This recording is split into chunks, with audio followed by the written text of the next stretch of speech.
Les fulles dels bassals semblen peixets de colors morts i tot el verd s'ha tornat marró i morat, com si les muntanyes s'haguessin fet mal. M'agrada el món d'aquest color. L'estiu el trobo massa brillant, massa feliç. Les flors ballant i els ocells cantant, com si la natura fes una gran festa.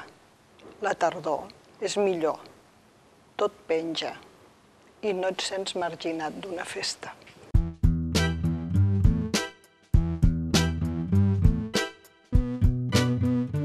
Bona tarda. La proposta d'aquesta setmana és La meva germana viu sobre la llar de foc.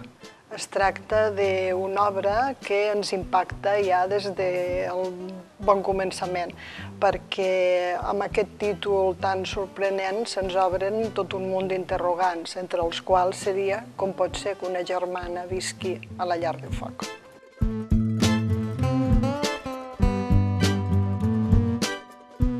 L'autora, l'Annabel Pitcher, és una autora jove que va néixer en un poblet del Yorkshire i que ens diu que és un poblet tan petit que hi viuen més ovelles que persones. Això ja és tota una declaració d'intencions i també ens explica com és el caràcter de l'autora i veure com ella mateixa, amb les coses que explica de la seva vida, ja té aquest to, diguéssim, d'una certa ironia o d'un humor una mica càustic.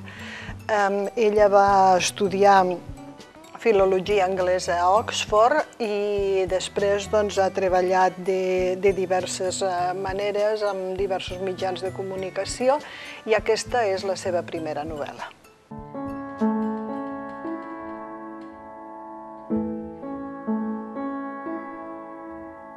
My sister Rose lives on the mantelpiece. Well, some of it does. A collarbone, 2 ribs, a bit of skull, and a little toe to be precise. I was only 5 when it happened. Muslim terrorist bomb in London. Dad blames Muslims for everything. La meva germana viu sobre la llar de foc.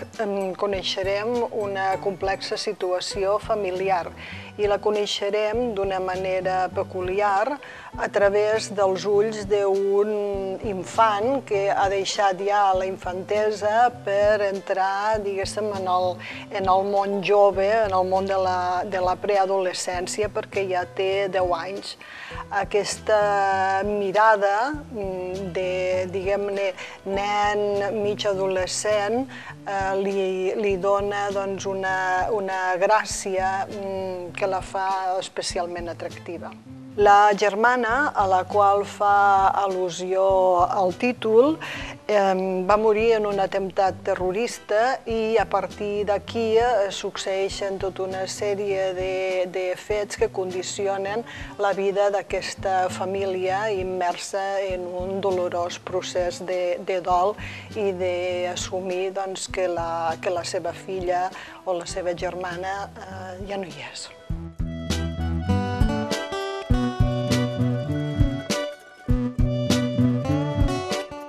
Quin és l'interès de l'obra i per què us la recomano?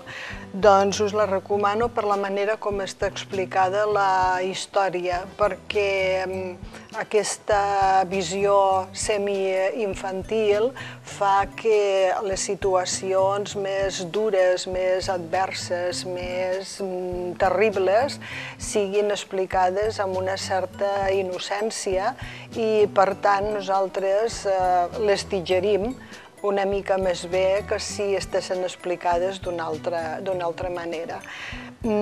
També en destacaria especialment la qualitat del llenguatge narratiu.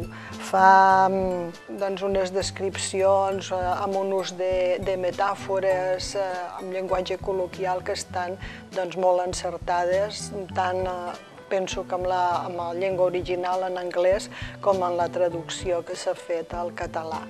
I després també pel retrat que fa de la complexitat de les relacions humanes, tant en el si de la família com després en l'escola i en altres àmbits de la societat.